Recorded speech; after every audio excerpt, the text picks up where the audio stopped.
Whether you love it or hate it, there's no denying Anyone But You revived the rom-com genre when it released in December of last year. But how did this happen? For a genre that's mostly stuck to streaming since the pandemic, it was unheard of when Anyone But You flew past $200 million at the box office. What made this accomplishment even more impressive though is that it came out in December, going up against the likes of Wonka, Aquaman and the Lost Kingdom, Migration, and The Iron Claw. And now, post-COVID, when there's that much competition, it's unlikely any non-blockbuster will break through money-wise. However, Anyone But You proved all doubters wrong. I'm actually surprised they didn't release the film in 2024 on a weekend with no competition. This feels like a summer movie, so the winter release was quite odd. Nonetheless, if they chose a random recent weekend with no competition instead, it wouldn't have shocked me if the film grossed north of $250 million. Although $220 million is still great for a rom-com. And before you tell me, Sven, $220 million is nothing in comparison to what other films have grossed lately, please keep in mind that rom-coms were never box office behemoths. Let's go through some rom-com history here at the box office. If I'm correct, this became the biggest box office hit rom-com wise since Crazy Rich Asians, which grossed $239 million worldwide. And you'll probably say next, well Sven, there has to be other rom-coms that made upwards of $350 million.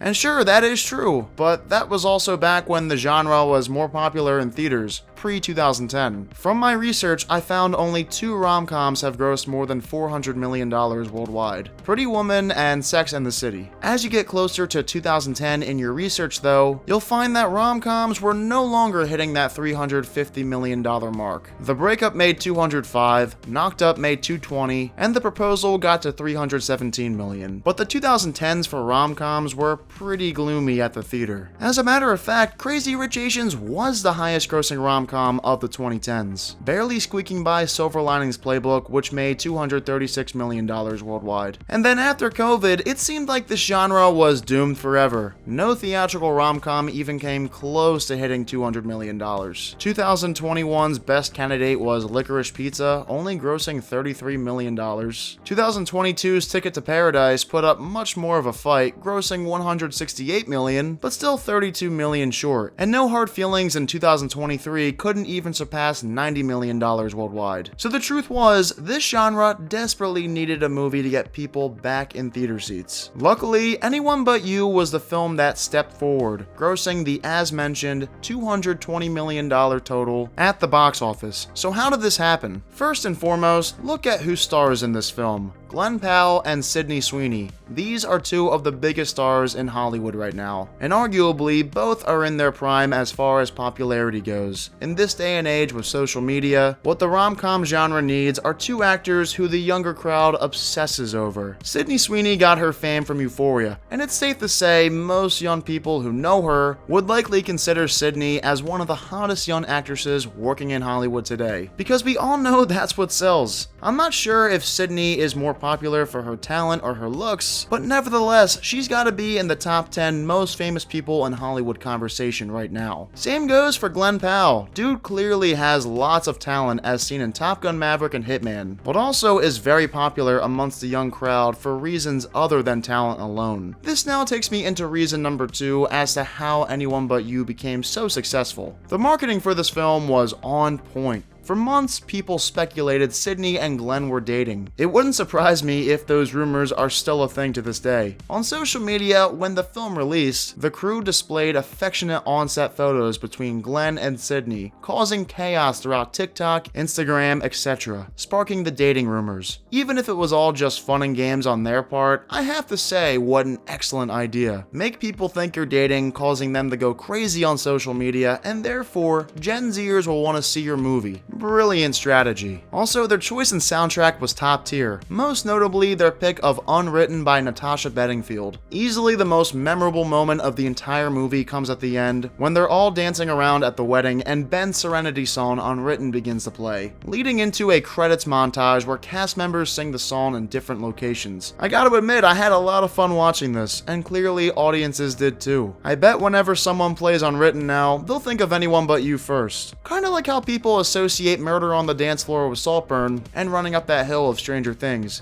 It shows how music can be extremely beneficial for a movie or show's growth and popularity. Now, as a film, is Anyone But You any good? Absolutely not. The movie is pretty bad overall, but I've definitely seen much worse lately. Either way, does it matter? People are so used to seeing terrible rom-coms on Netflix these days that getting another awful one in theaters won't prevent them from watching that too. I don't even think people were interested in the quality of this movie. All they wanted to see was Glenn and Sydney on the big screen. As much as I would love to get some quality rom-coms again, like Crazy Stupid Love for instance, I'm not going to complain too much when a bad one comes out and make some cash, because at the end of the day, I want theaters to stay open forever. And if bad movies contribute to keeping theaters open, I'm fine with some bad ones flowing through, as long as good theatrical movies are still being made at the same time. Regardless, listen, you should always aim to make the best movie possible. Even if Anyone But You was successful from a box office standpoint, I think they should aim higher next time quality-wise. Just saying. Anyway, that's how Anyone But You revived theatrical rom-coms. If Hollywood is smart, they'll continue putting rom-coms in theaters with popular young stars. That's the only way this genre will stay alive theatrically. Don't expect your movie to pop off if one of your leads isn't at their peak in popularity. I wonder if we'll see a Barry Keoghan and Sabrina Carpenter movie next. So, what are your thoughts on Anyone But You and the future of rom-coms in theaters? Would you like to see more at the cinema? And do you think there's any chance another rom-com in the 2020s can top Anyone But You's worldwide box office? Let me know in the comments. And of course, as always, thank you all so much for watching this video essay. If you haven't done so already, make sure you like this video and subscribe to the channel. I'll catch you guys again this week. See you then.